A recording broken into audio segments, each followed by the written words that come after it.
क्या आपको कभी ऐसा फील हुआ है कि आप जो बनना चाहते हैं और आप जो हैं उसमें बहुत ही ज़्यादा गैप है और आपको लगता है कि आप जो बनना चाहते हैं वो आप बन सकते हैं पर आप नहीं बन पा रहे हैं। हम लोग जानते हैं कि हमको क्या एक्शंस लेने चाहिए, क्या क्या करना चाहिए, बट फिर भी हम लोग नहीं कर पाते। फिर हम खुद को जज करते हैं और ये कहते हैं कि हम कुछ नहीं कर सकते। हम खुद को मोटिवेट करने की जगह खुद को डिमोटिवेट करते रहते हैं और हम जो सोचते हैं वही हम बन जाते हैं। हमारी लाइफ 4 चीजों से बनी हुई है जिसे कि ऑथर PIES कहते हैं, पाइज। हमारा फिजिकल वेलबींग जो कि इंक्लूड करता है हमारा बॉडी, हेल्थ और एनर्जी को। हमारा इंटेलिजेंस जो कि इंक्लूड करता है हमारे माइंड, इंटेलिजेंस और थॉट्स को। हमारे इमोशंस जो कि इंक्लूड करता है हमारे फीलिंग्स और एटीट्यूड्स को। और लास्टली हमारा स्पिरिचुअल वेलबींग। और ये 4 एस्पेक्ट्स मिलकर हमारे लाइफ की इनर वर्ल्ड बनाते हैं और जो भी हमारा इनर वर्ल्ड में होता है वो खुद को हमारे आउटर वर्ल्ड में मैनिफेस्ट कर लेता है। इसलिए अगर हम हमारे इनर वर्ल्ड को ठीक कर लेंगे उसके रिजल्ट से हम अपने आउटर वर्ल्ड को भी ठीक कर पाएंगे। और इस बुक में ऑथर हमें 6 life changing daily morning practices बताते हैं जो कि हमारे फिजिकल, इंटेलेक्चुअल, इमोशनल और स्पिरिचुअल एस्पेक्ट्स को इम्प्रूव करेगी। तो चलिए जानते हैं क्या है वो 6 morning rituals. Number 1, silence. Silence से ऑथर का मतलब पर्पसफुल साइलेंस है। पर्पसफुल साइलेंस का मतलब कि साइलेंस मेंटेन करना with a purpose in mind. Matthew Kelly ने अपने best selling book the rhythm of life में बताया है कि हम 1 घंटे के साइलेंस से उतना सीख सकते हैं जितना कि हम 1 साल के बुक रीडिंग से नहीं सीख सकते। और ऑथर साइलेंस को मेडिटेशन से प्रैक्टिस करने को कहता है। मेडिटेशन एक्चुअली एक ऐसा स्टेट है जहाँ की माइंड में कुछ भी नहीं चलता है और हम सिर्फ एक चीज पर फोकस करते हैं जो कि जनरली हमारा ब्रीदिंग होता है। मेडिटेशन के बहुत सारे बेनिफिट्स होते हैं। स्टडी शो करती है कि meditation is better than medication. ये हमारे स्ट्रेस को कम करती है, स्लीप को इम्प्रूव करती है, फोकस और कंसंट्रेशन को इम्प्रूव करती है और इनफैक्ट हमारे लाइफ स्पेन को भी बढ़ाती है। इसके इतने हेल्थ बेनिफिट्स होने के बावजूद भी लोग इसे प्रैक्टिस नहीं करते हैं। पर ऐसा क्यों होता है? ऐसा होता है क्योंकि हम लोगों को खुद को इम्प्रूव करने की चाहत तो है पर हम लोग उतना एफर्ट देने के लिए रेडी नहीं है। और अगर आप धीरे धीरे इन 6 डेली प्रैक्टिस को अपने मॉर्निंग रूटीन्स में डालेंगे, फोर्सफुली भी अगर डालें, फिर भी आप इनके रिजल्ट्स देखकर चौंक जाएंगे और आप धीरे धीरे इन 6 प्रैक्टिस को अपने रूटीन बना लेंगे। और स्टार्टिंग के लिए सिर्फ 1 मिनट या 5 मिनट के लिए मेडिटेशन शुरू कर सकते हैं। Number 2, affirmations. I am the greatest.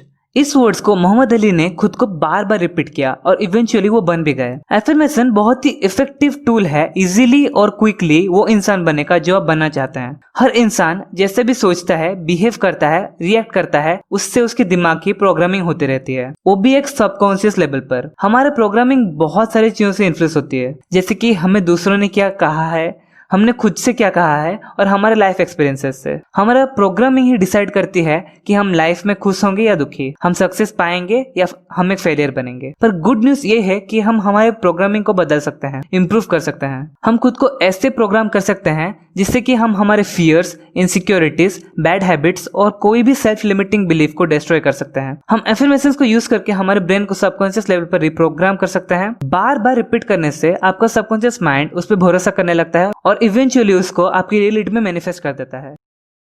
Number 3, visualisation. Visualisation, जिसको कि लोग क्रिएटिव विजुअलाइजेशन या मेंटल रिहर्सल भी बोलते हैं, एक प्रैक्टिस है जिसमें कि आप अपनी इमेजिनेशन से पॉजिटिव रिजल्ट्स क्रिएट करते हैं अपनी रियलिटी में। विजुअलाइजेशन की बेनिफिट्स का सबसे बड़ा एग्जांपल है जिम कैरी। उन्होंने खुद को एक $10 मिलियन का चेक लिखा 1987 में और उसको डेट किया थैंक्सगिविंग 1995 के लिए। उन्होंने उसमें एक मेमो लाइन भी ऐड किया था, फॉर एक्टिंग सर्विसेज रेंडर्ड। उन्होंने फिर इस गोल को सालों तक विजुअलाइज किया और 1994 में उनको $10 मिलियन मिले उनके रोल के लिए डम और डम्बर मूवी में।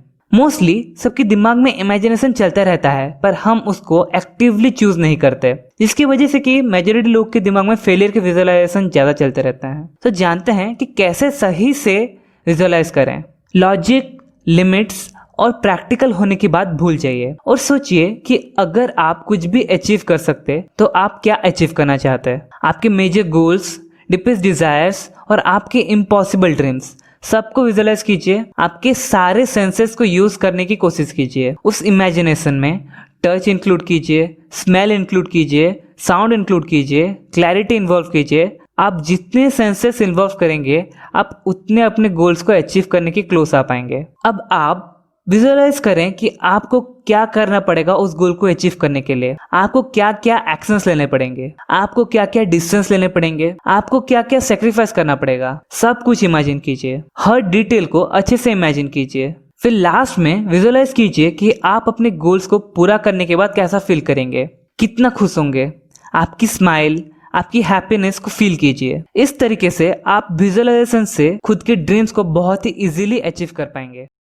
Number 4, exercises. Exercise fourth practice है इस डेली रिचुअल का। अगर आप अनहेल्दी होंगे तो आप कॉन्फिडेंट फील नहीं करेंगे, और अगर आप इंटरनली कॉन्फिडेंट फील नहीं कर रहे तो यही आपके एक्सटर्नल वर्ल्ड में मैनिफेस्ट होगी। मॉर्निंग एक्सरसाइज सबके डेली रूटीन का पार्ट होना चाहिए, क्योंकि इसके बहुत से बेनिफिट्स हैं। ये आपको मेंटल क्लैरिटी देता है, आपको एनर्जेटिक रखता है, आपको हेल्दी रखता है और फिट भी रखता है। आप चाहे तो किसी भी फॉर्म ऑफ एक्सरसाइज को अपने रूटीन में डाल सकते हैं, योगा, कार्डियो, ब्रीदिंग, किसी भी एक्सरसाइज को। पर प्रॉब्लम ये है कि लोग एक्सक्यूजेस बनाते हैं एक्सरसाइज नहीं करने के, और सबसे कॉमन है कि उनके पास टाइम नहीं है और वो बहुत ही ज्यादा टायर्ड है।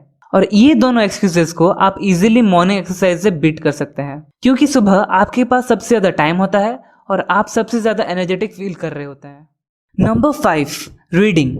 रीडिंग आपको आपके लाइफ के किसी भी फील्ड के फास्ट ट्रैक में पहुंचा सकती है। ये बहुत ही इजी और इमीडिएट मेथड है नॉलेज, आइडियाज और स्ट्रैटेजी सीखने का, जो कि आपको आपके लाइफ के किसी भी फील्ड में सक्सेस पाने में हेल्प करेगी। रीडिंग का की ये है कि आप एक्सपर्ट से सीखें, वो लोग जो कि ऑलरेडी वो चीज अचीव कर चुके हैं जो आप अचीव करना चाहते हैं। आपको बस सक्सेसफुल लोगों के मॉडल को कॉपी करना है और अप्लाई करना है।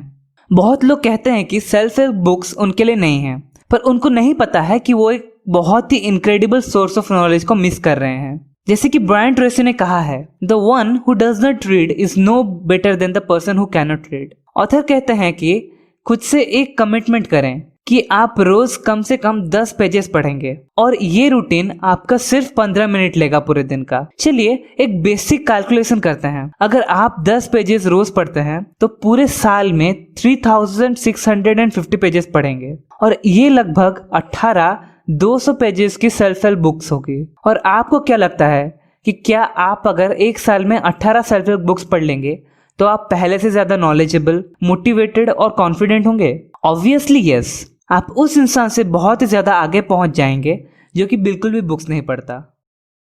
Number 6, scribing. स्क्राइबिंग एक सिनोनिम है राइटिंग का, और ऑथर का स्क्राइबिंग से मतलब है जर्नलिंग। आपको 10 से 15 मिनट जर्नल करना चाहिए रोज। जर्नल रखने के बहुत सारे बेनिफिट्स हैं। ये आपको आपके गोल्स रिव्यू करने में हेल्प करती है, आपके गोल्स को ट्रैक करने में हेल्प करती है, और आपको ग्रेटफुल बनाती है। जर्नलिंग का एक बहुत बड़ा बेनिफिट ये है कि अगर आप ईयरली बेसिस पे जर्नल को रिव्यू करेंगे तो आप खुद के एक्सपीरियंसेस, लेसन्स और अकम्प्लिशमेंट्स को देख पाएंगे, और ये आपको एक अलग ही कॉन्फिडेंस देगी और आपको और भी ग्रो करने के लिए पुश करेगी। ऑथर एक कॉन्सेप्ट से हमें इंट्रोड्यूस कराते हैं जिसे कि वो गैप फोकस बोलते हैं। हम जो बनना चाहते हैं और हम जो अभी हैं, हम उस गैप पे बहुत ही ज्यादा फोकस करते हैं, और ये हमारे सेल्फ इमेज को बहुत हार्म करता है। ये हमें फील कराता है कि हम वर्दी नहीं हैं सक्सेस के, क्योंकि हमने उतना अचीव नहीं किया है जितना किसी और ने अचीव किया है। एक एग्जाम्पल से समझते हैं। अगर आपके टू डू लिस्ट में 10 टास्क हैं और आपने उसमें से 6 टास्क को कंप्लीट कर लिया है, तो आप उन 4 टास्क पे फोकस करते हैं जो आपने कंप्लीट नहीं किया है और खुद को इनकम्पिटेंट समझते हैं।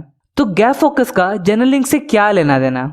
एक जर्नल में डेली स्ट्रैटेजिकली लिखने से आप उन चीजों पर फोकस कर पाएंगे जो आपने अचीव किया है, जिसकी वजह से कि आप अपने जर्नी को डीपली एंजॉय कर पाएंगे और आप खुद को आगे मूव करते हुए देख पाएंगे। ये सब मैंने आपको द मिरेकल मॉर्निंग बुक से बताया है, जो कि हेल एलरोड ने लिखा है। आप जरूर ये 6 प्रैक्टिसेस को प्रैक्टिस करके देखें, और अगर आपको कुछ बेनिफिट दिखें तो कमेंट्स में हमें जरूर बताएं। अगर आपको ये वीडियो पसंद आई है तो इस वीडियो को लाइक कीजिए, कमेंट्स कीजिए और शेयर कीजिए इस वीडियो को अपने दोस्तों के साथ। और अगर आपको ऐसे ही बुक से नॉलेज लेना है तो इस चैनल को सब्सक्राइब कीजिए और बेल आइकन को भी दबा दें, ताकि आपको नोटिफिकेशन मिले हमारे नए वीडियोस के। तो मिलता हूँ आपसे नेक्स्ट वीडियो में।